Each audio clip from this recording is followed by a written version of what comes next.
Hello, welcome to our health keynote. I'm Ongomizwiin and I'm just going to be introducing our esteemed keynote speaker. So we have here Wayne Clark, who is originally from Churchill and is an enrolled beneficiary of the Nunavut Land Claim Agreement. His mom comes from Tikiraqjuaq, also known as Cove, and he has family in Rankin and throughout the Kivalliq. He's the executive director of the Indigenous Health Initiative for the Indigenous Health Initiatives for the Faculty of Medicine and Dentistry at the University of Alberta. Throughout his career, Dr. Clark worked in various program management roles in the areas of Indigenous health and wellness, research, and communications.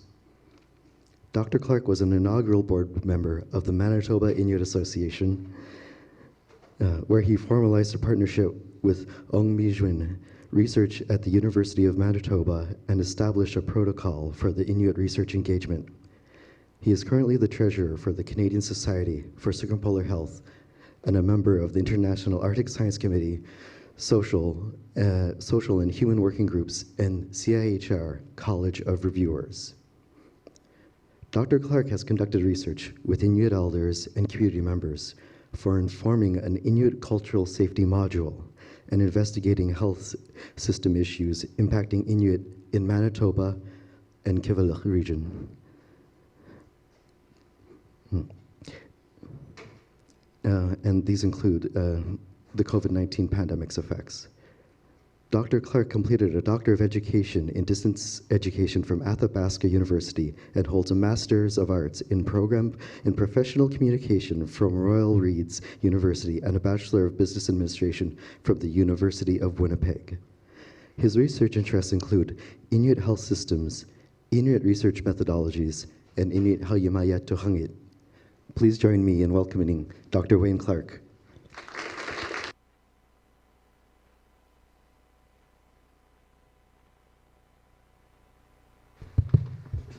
Good morning, everybody. Lakut. It's my pleasure to present some of this, my thinking and my perspective on Inuit research methods. Given the explosion of interest in the North in the last little while for probably a number of reasons, but to me, there's always been that interest. Given just being from Churchill and recognizing,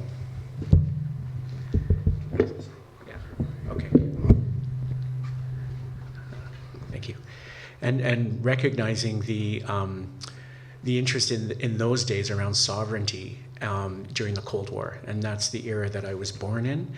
So at that time, Churchill had probably upwards of 8,000-9,000 people living there at the time, and we always found, with being the polar bear capital, that so many people from around the world would come visit, as you probably would experience in some of the communities that you live in. So today I'm going to speak about doing research more specifically in academia, and depending on which domain you come from, I hope that this presentation you find this interesting.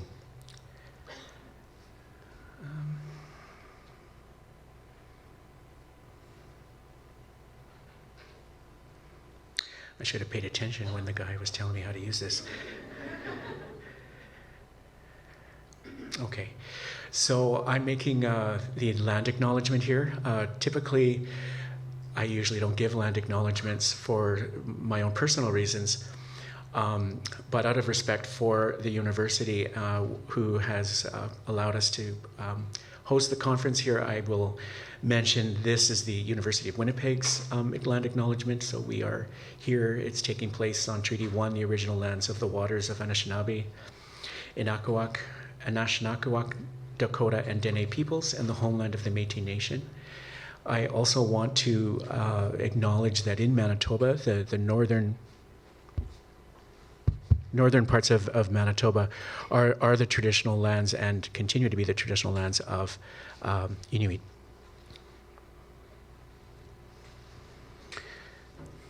All right, so the overview of this presentation is essentially to look at methodologies, and I'm a health researcher, so I'm going to speak to health in some ways, but I think this can be applicable to a number of different domains, and talk about the Indigenous paradigm, which is known as the fifth paradigm, and some potential approaches, the triadic structure of spirit, soul, name, body, IQ, and the role of traditional knowledge, metaphor, and storytelling.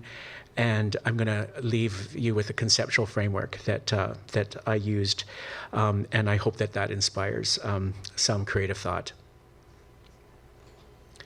So, as we know, Inuit are the indigenous people of the Circumpolar, and have been for thousands and thousands of years.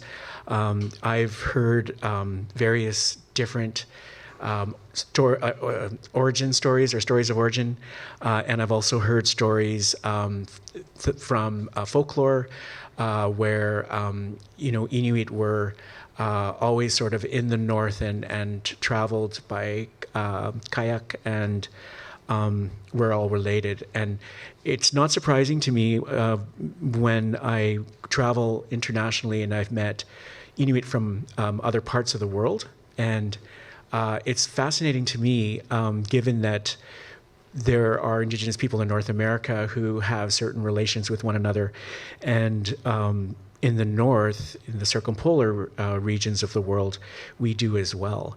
And it's interesting to hear too from some of the elders that I've worked with from around Cape Dorset, who also have Greenlandic Inuit heritage as well. And we know a lot of this through oral records, and it's only been recently that we have started ourselves to document our knowledge in in academic literature, and I think this has been a challenge for some of us that have gotten started in post-secondary, just because there wasn't the depth of Inuit literature that would be acceptable, quote unquote acceptable, and that fifth paradigm has not been completely accepted by some universities yet. So especially if you were doing in a science domain, the kinds of research that would be expected of a graduate student wouldn't accept some of these approaches to research, and so what we have been able to do just overall as Indigenous peoples in the last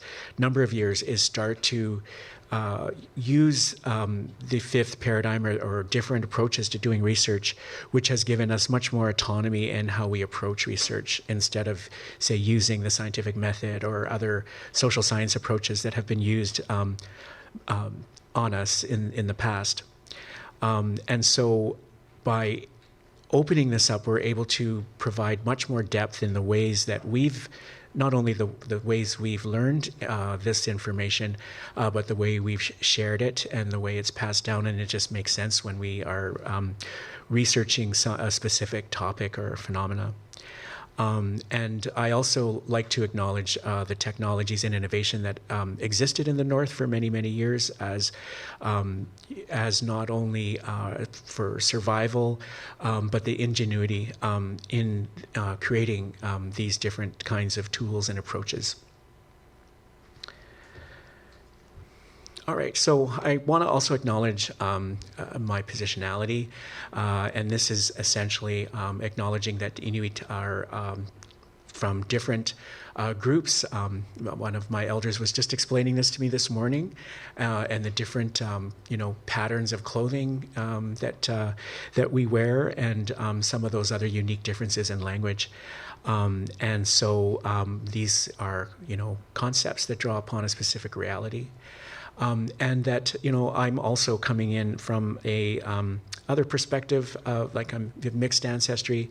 But when I got involved with my community, I positioned myself like within the research topic. The research topic came from an elder, and we worked together on the conceptual design as well as the approach that I would take. And I think it's really vital as a researcher, as a Inuk researcher doing research with Inuit, that's acknowledged.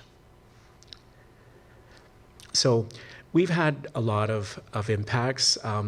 So pre-contact, there would be the kinds of stories that have been passed down that we still know of today.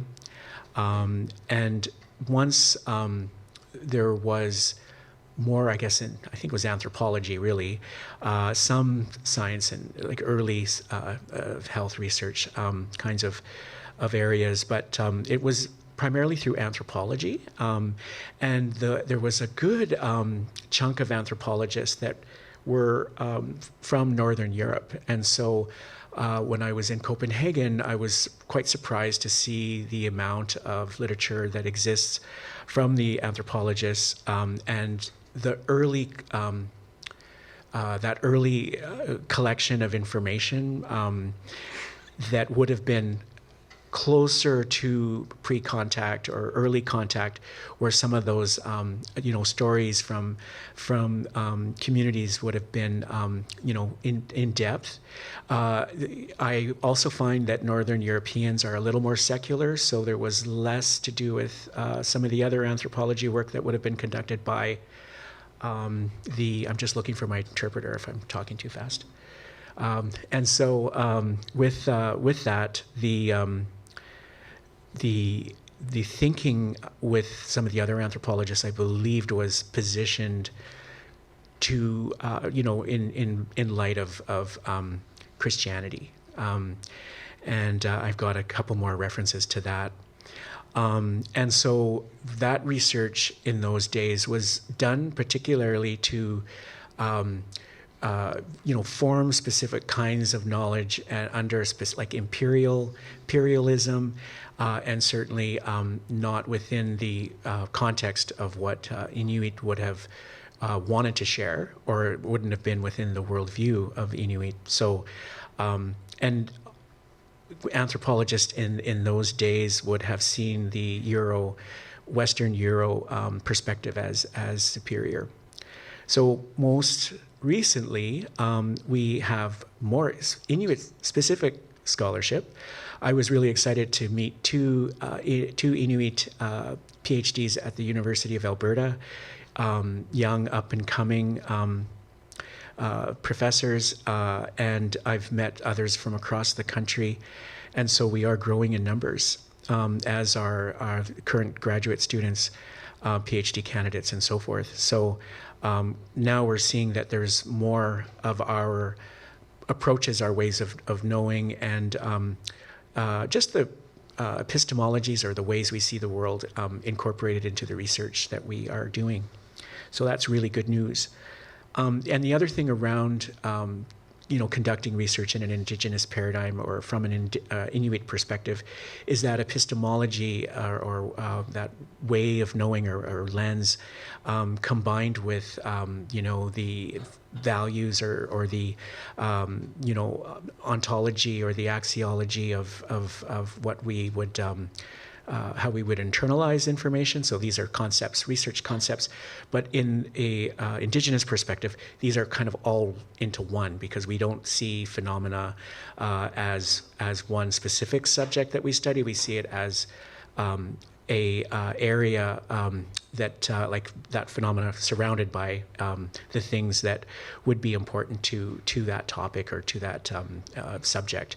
So and I think that's also something that we're starting to recognize. So this is we're expanding at a time when our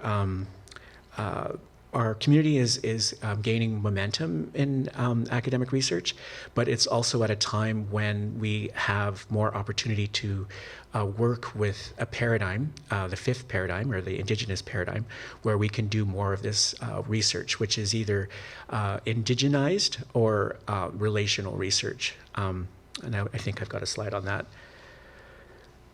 So I'm going to speak to medicine specifically, because that's where I work currently. And so medicine, before it became more scientific as we know it today, using the scientific method, it was actually much more philosophical, and there was less, evidence to demonstrate specific perspectives. Socrates and the like would have been researching or philosophizing about medicine in a much different way. And so I kind of remind the medical professions and the research scientists that I work with that that's where their roots come from. And so since the scientific method and since research kind of became what it is, or what its I guess legacy was, that positivist approach, which would be completely quantitative, and the post-positivist, which is looking at those numbers with some interpretation, still very narrow, and a critical or interpretive approach. And that's where Indigenous research started. So when we think about the critical approaches, that was first started to gain momentum. It's been around since the 20th century, but it was really, I think, much more expanded after the Second World War, with different civil rights movements, women's rights, and Indigenous rights in the 1970s with the North American Indian movement, and that was looking at everything from that critical lens. And so in medicine, we look at all of the gaps that exist in the health system. We look at the gaps that exist in the social determinants of health. I believe that that's well documented. So from my perspective, I like to look at different ways of solving those problems, maybe with solutions where we can devolve health system agencies more toward community solutions, as well as recognizing that some of the research that has been done, it was very harmful, and as research often has that tradition of building knowledge on top of knowledge, it's important to acknowledge that that there were some very tragic kinds of research that impacted us. And that's not just as a result of colonialism, but as a result of that research itself. So the fifth paradigm that I've been talking about here is really what we see as, incorporating those ideologies that are specific to specific places, and those realities around metaphor culture, the stories. It's almost like if you think about inside of a specific community, there's that kind of knowledge that exists in that community is quite unique. And if you're from a small community, you'll understand what I mean by that, and how that is captured is part of what we talk about in the fifth paradigm.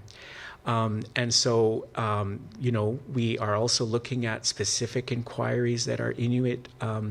And so when we look at, sometimes that earlier on in Canada, when, the Aboriginal term was used, 20 years ago, after the Royal Commission on Aboriginal peoples, that became problematic for us because, they were often talking about First Nations, Inuit, Métis, and under an Aboriginal name, but we weren't involved in any of that. And so that has fortunately been somewhat resolved today.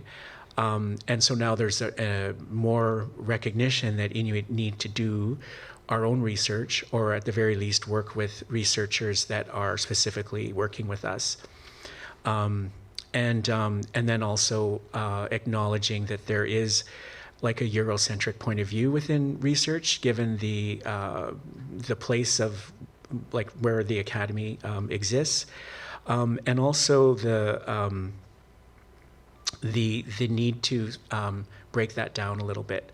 And so I stress that because I think there's been a lot of really good work by Indigenous peoples throughout the world to do this, and I would say that we don't back down now, and it is being more recognized by the tri-councils, by the major funding agencies.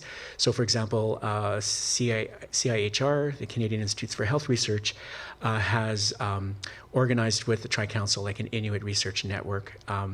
And I think that will be really helpful for not only communities, but individuals that are interested in, pursuing not just post-secondary, but Inuit scholarship or becoming an academic, and seeing that there'll be more specific opportunities. So the approach using an Indigenous paradigm, like the indigenization is often something that I used to hear a lot about, and it's still, sometimes we have to use it in medicine. So for example, in a clinical workflow, that is a procedure, say in a hospital, that we must use for the reasons around, just the way the health system is designed and the ways in which our health care providers are trained. But it doesn't mean that we can't address some of those approaches to incorporate, language. Sometimes there's in medicine, there's what's it called? It's a mini MOCA. It's a test. It's a test to measure cognitive levels, and so it was designed with very Western kinds of questions and pictures. So if this was, and it's often used in an emergency setting or a setting in the hospital where a psychiatrist cannot be accessed because they're so sparse, and so usually an occupational therapist would, or some other healthcare professional would give this test, and on that test there is hippopotamuses and giraffes, or that sort of thing, and questions that wouldn't be commensurable with some of our Inuit community members, specifically elders, and so we could take that same test and put a polar bear on it, right? You know what I mean, and use Inuktitut language or references in that regard. So that would be an example of indigenizing a Western approach. And then when we look at a methodological approach or a method, we can think about it being relational in all parts to that equation. Or if you look at a recipe or something, and that recipe has all the ingredients in say from the Arctic, right? Then you would know that that's completely relational, because everything within that approach you would identify with. So I really like relational approaches to doing research, because I think that they really create a nice foundation for how we would gather knowledge in that method. And then, unconventional approaches to analyze data. We can do this in such a way that looks at, what do we need from that data? So essentially looking at data, it can be looked at very many different ways, and someone might look at this and say, well, that's, 100. And I might look at that and say, well, that's 100, but it's 50 and 50, right? And so I think what I'm trying to say with this is it's just a way of looking at that information in a manner that works for us. Sometimes the government looks at information to save money. We might look at that information to have the best impacts, the best outcomes, and that's something that I think has been evident in some of the research that I've heard about over the years with Indigenous communities, where the Indigenous participants sometimes are coaxed into giving the researchers or the government agents what they want to hear. So I'm always very cautious about historic references. And then incorporating Inuktitut terms is also really important, because it also provides that cultural context as well.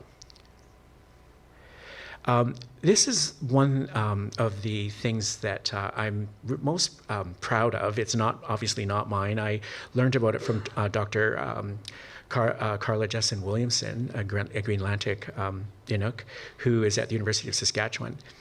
And when I was studying, doing literature review, I didn't find something like this in the academic literature. And she did give me a reference which I was able to uncover and cite.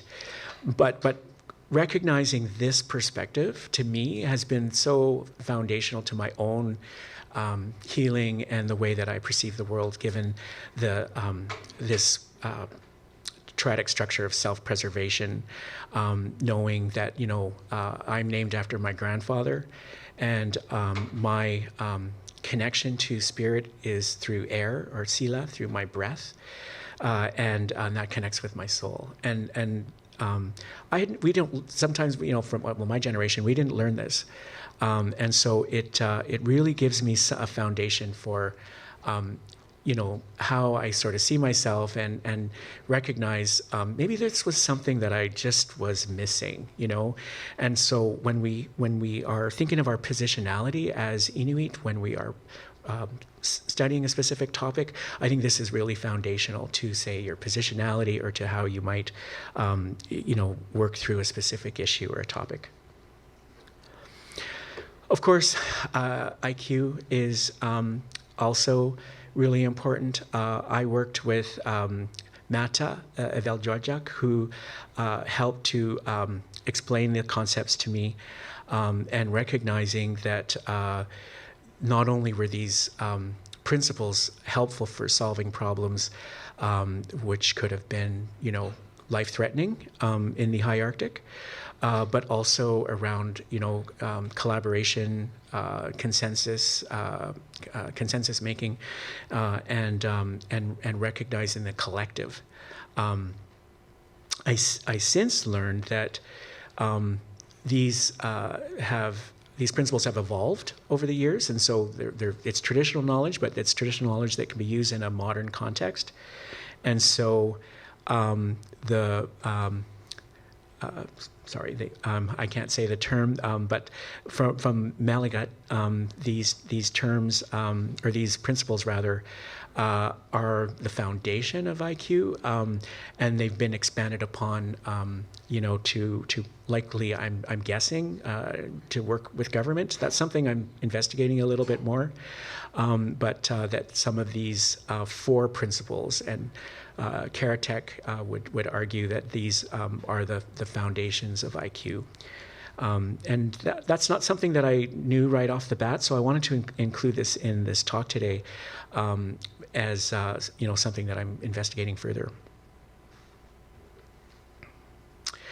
And so with the role of traditional knowledge, and I just will add that not everyone in the Arctic or all of the Inuit communities would believe that IQ is the approach that would be used for problem solving. And so the traditional knowledge might look a little bit different depending on the community that you come from.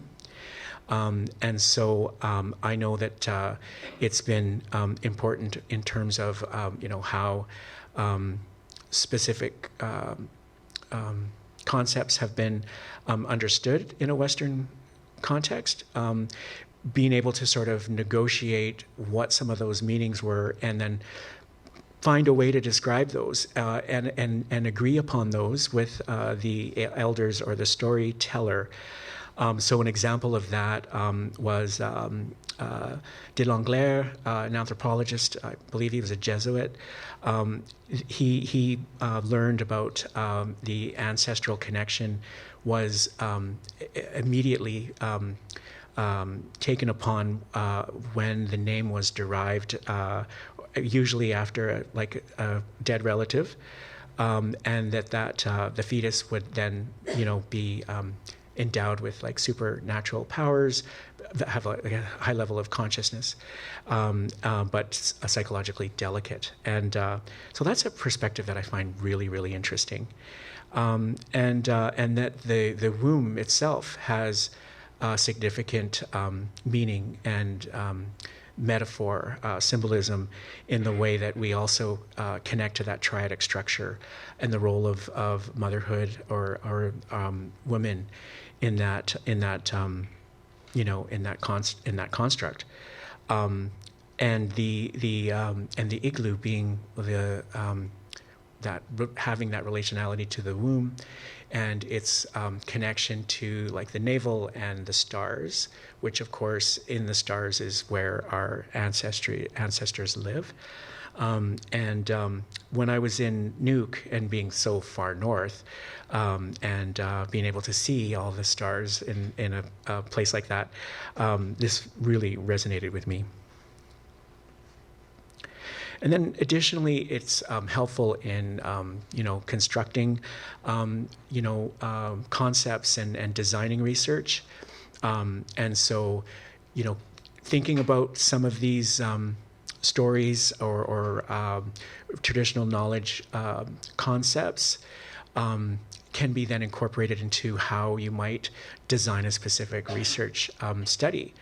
An example from First Nations is the 7 teachings have been used a number of times in a research design study by numerous First Nation scholars. And so we could take the same approach, like say using the triadic structure of self-preservation and how we would look at a specific phenomena from that triadic approach or that triadic perspective. I didn't do that myself. I kind of wish I did, but I was much further along in my study when I learned this. Williamson was my external examiner on my oral exam, at my candidacy. So my proposal or my research design was already put in place. So that's an area that I hope to see in more in future studies. And then I think the use of metaphor is so important, and when we consider some of the things that we would often speak to in everyday life and how that can be added to a specific method or way of analyzing a specific data or specific information is important. And an example that I had was I was told a story by an elder who was on a piece of floating ice on a current. It was after breakup, obviously, and he had caught a seal, and the iceberg was out of control, and he's on the iceberg with the seal, not knowing if he's going to live or die, right? And this animal that he's just captured or for his family is with him, and so there like some life and death kinds of experiences in a story like that could be applied to that connection with ancestry and so forth. And now that story is passed down from generation to generation, which is really interesting because there's a funny part of that story. This was during the Cold War when the Americans were up in the Arctic, and the iceberg got caught up with other somewhere where he got off, and wherever he was in a range where the army was, and so they came after him with guns and everything, right? And so it's kind of a funny story as well, but certainly one of survival. And then ways of teaching can also be considered in how we use metaphor, because metaphor I find is a constructive learning process. I may learn something from metaphor when I'm young, and as I get older, it starts to resonate a little bit more. So then as a teacher or as an elder, I would have a much broader depth of understanding of a certain idea, and I would then be able to share that knowledge with somebody depending on what or how they might be learning. And then of course references to names are very important, and then the use of when we use those names is also very important as well. And then storytelling. is essentially the method or the methodology that I used. And the university at the time was not as understanding of what what storytelling would be considered as a methodology, or I was at the time thinking of it more as a method, but it was too much of a, like, methods often have A, B, C, D, like sort of recipes kind of thing, whereas storytelling was, a much more circular type of experience that didn't have an A to Z. So I ended up putting this as my methodology, describing that more theoretically, and then using a method called the conversation method, which is much more broken down, and I could make that argument that that the conversation method was used in terms of how I collected information. And it was commensurable with IQ in the way that IQ has been used in storytelling, and that was really important to my study.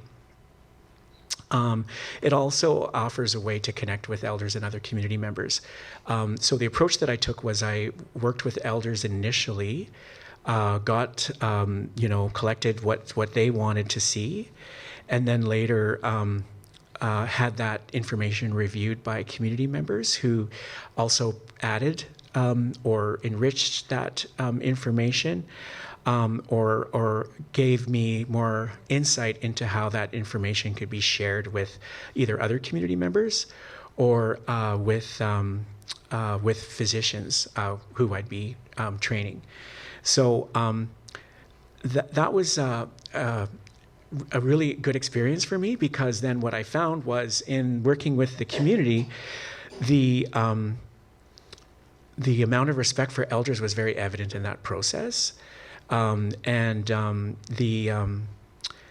there was never anything really dispelled by the community members, but they would add, things that either I didn't have the chance to explore, or, for time reasons, and the elders that were involved, completely agreed with where we landed. So I was really happy to see that outcome.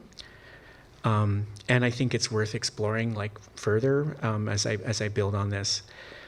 And then storytelling is also around, describing things in more of that Western construct. So it actually adds to research in a way that I think the Western or the Academy would, look at things like people, places, things, and so forth. And it also, it's as I mentioned already, culturally commensurable. So language was really important in this. I had to, as part of obtaining a license to do research in Nunavut, you must, offer consent, interpretation, other ways of gathering information too. It has to be available in Inuktitut for obvious reasons, and so, just by nature of having this built into the research, not only were conversations in Inuktitut, but specific concepts or phenomena were described to me in that way. So when those were highlighted to the point of importance in, say, a bilingual document, that was highlighted specifically, or the language was used entirely with that caption or the like. I had also learned about using Inuktitut completely as part of a literature review, and having a dialogue with an elder, sharing information that way, and that being acceptable. So that's in the literature as well. So encouraging people to do that as much as they could. That's a limitation of mine. I don't speak Inuktitut, so it would be, I would really encourage young people from the north to do that as well.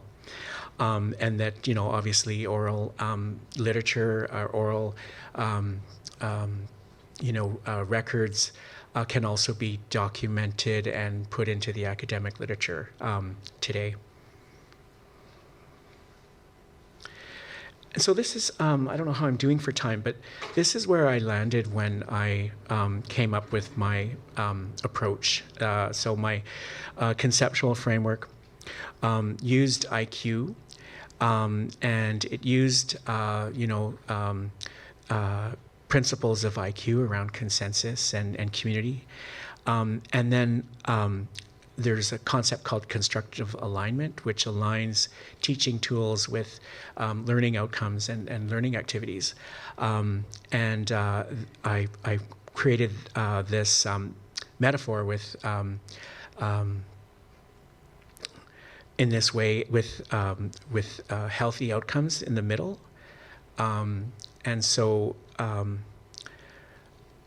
this was a way for me to demonstrate what I was doing with the information and how I was going to create learning material using a Western concept called constructive alignment. The other thing I had, so this was indigenized. I indigenized this process by using Inuktitut and also the Ulu or Uluit with the three, and having a better understanding of how this could be understood as an abstract concept when I was starting with nothing, and then what did it look like in the end, and was I true to this concept in the end, and could I demonstrate that sort of as part of a defense of my research. So I think I'm going to leave it there and take questions.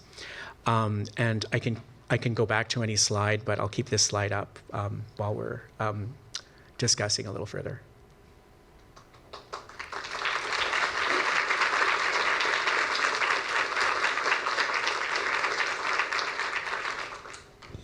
Okay, thank you. Now we're going to look for any questions. Me and Danielle will come to you if you have a question. Yes. Thank you for your interesting presentation. I have a question. Do you have an idea about what the Inuit are calling sipinit? They are children who change of sex at the birth. Yes, I do. Thank you for that question, and thank you. I cited you, and so it's a pleasure to see you here. And I did learn about the third sex. So the question is around, do I have an understanding of that? And so the third sex has been something that was actually not only shared with me by the elders in terms of naming, and when names were given, and how sometimes we connect to that ancestor through the child or through the person who is named, and they may or may not be the same sex. So that's why the Inuktitut names are unisexual, and sometimes, like children that would have been born of the opposite sex could have been cross-dressed until they were older. And so I believe that this idea or this notion of a third sex is also a concept of self-preservation, so that the sexes would get along together, the genders would get along. And having said that, women were highly coveted sewers, so much so that sewing had the same same value, or the same kind of like that same level of value that as hunting. So like, the best sower in the village and the best hunter in the village. And so I think that that has something to do with self-preservation. And I would love to see that more of the work that you've done is regained and recovered, because so much has been lost over the years. So thank you, and it's really nice to see you. And if I can add something, is that sipinit, according to the record I made 50 years ago, could become easily shaman. Yes. Because the shaman is the one who can cross the difference between animals and human and so and so. And we find that kind in any human groups. If you ask in a hospital, there are children born and people are not sure if it is a girl or a boy.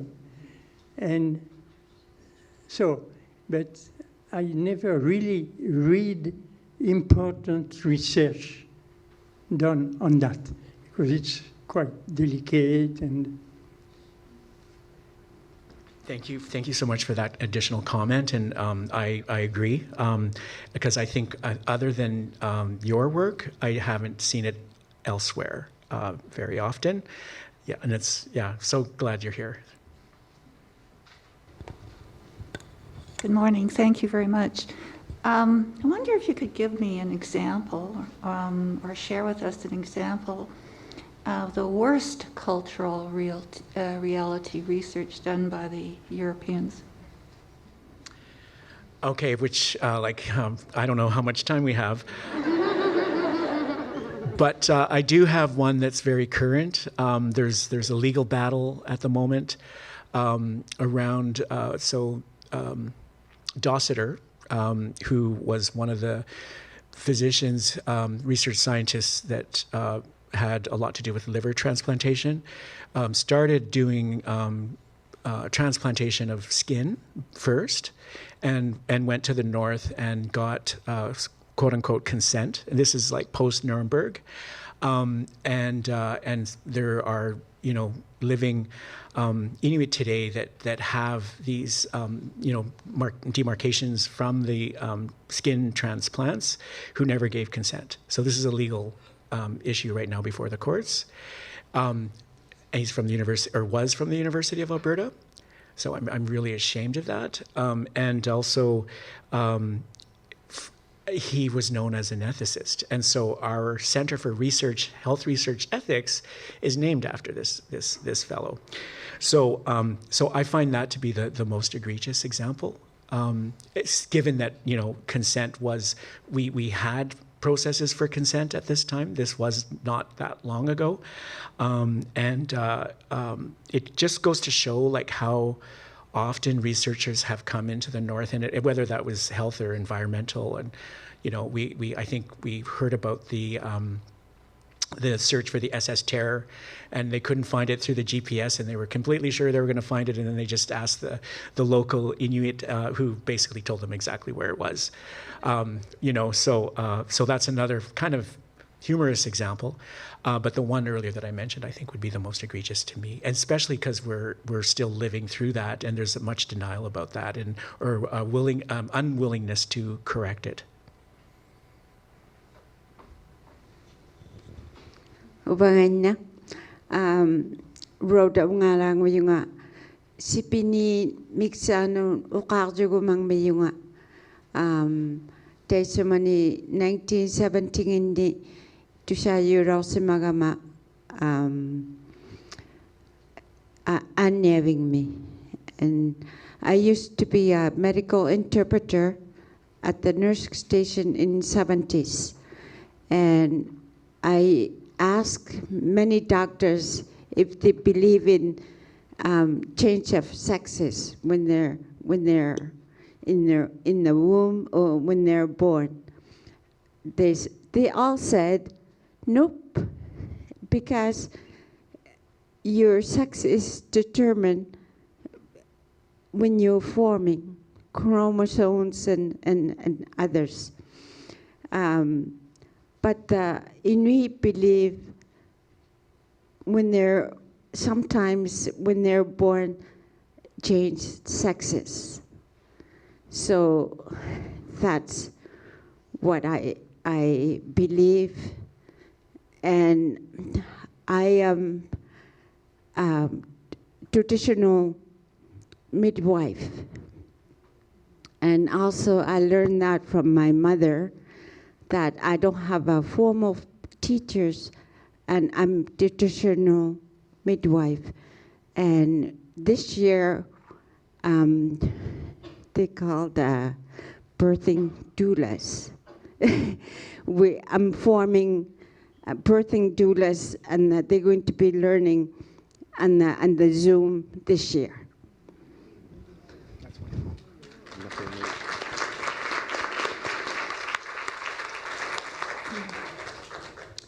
Hello, over here, or down here. Thanks. I'm hopefully finishing off my PhD, and one of the challenges I've had, and I'm wondering about your thoughts, was I wanted to incorporate, not as data, but as a part of the theoretical and the knowledge component of my thesis, knowledge from stories that I gained from my father, as well as from elders, probably some of them who have been deceased, but had comments back from committee members and such that I needed to have informed consent. When, again, it wasn't, these stories weren't data, they were like literature review, knowledge, to inform there were teachings. And so I think you might have addressed it a bit in your presentation in terms of saying that you were citing people in your literature review. What's your thoughts? Is that sufficient? How do you respect people who are still living, but people perhaps who have passed in terms of their knowledge? But also, too, the concept of once you're told stories, you're to share those stories as well. And but I've also been warned that once you put something in a thesis, it does, even though it's maybe not data, it does become data. So you need to be careful about what you do put in thesis. Your thoughts? Great question. And yeah, I think that stories that exist, that pre-exist, should be included in, in that way. But if you're using storytelling as a methodology, and the stories that are collected are part of that investigation, then there's potential for it to be incorporated into the information that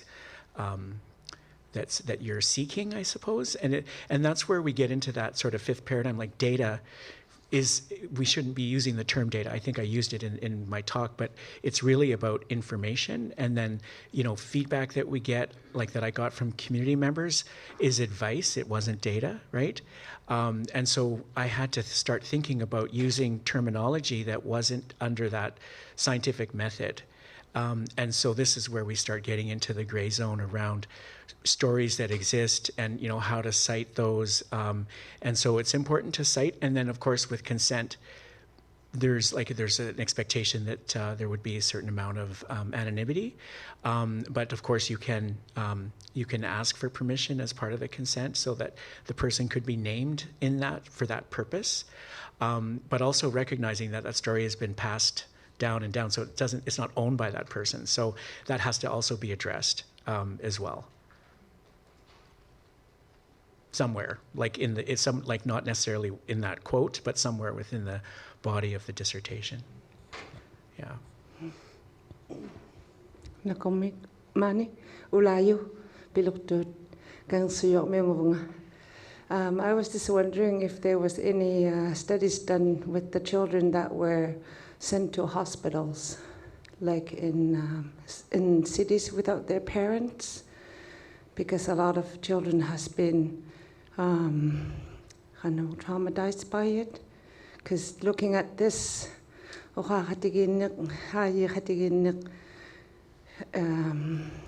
can make that person Auviqsaqtuq. Thank you for that question. And so there is documentation of that in the record, but it's not necessarily analyzed in a manner that would be based on that in Inuit perspective, and one that would be because I think whenever we do research, it always should be supporting healing and supporting positive outcomes instead of demonstrating something that's tragic. And sometimes, like, that's what earlier research was saying. It was saying, you know, things around tuberculosis, for example, were because, like, it was thought that we were more susceptible to that. But that had nothing to do with it. It had more to do with the lack of access to health care at a time when there was, you know, infectious disease, right, spreading around the world. And for a number of other reasons. And so the research has to have that position of the researcher being involved and needing to respect their place in the research for assuring that it's being done to support the community, right? So that the community can, you know, benefit. And of course, if the community doesn't want to study that topic, then there is no place for doing that research rather. So, you know, it's my belief that research should be derived, like conceptualized by someone in the community or by a number of community members. And so for that particular topic, it would be likely a good thing to share with Arctic College or with the other scholars. There was someone here that I met yesterday who's looking for you know, graduate students or students that want to go into grad school, and I think, you know, that individual would have a lot of access to up and coming Inuit researchers that could look at that topic specifically, and I think it's an important topic.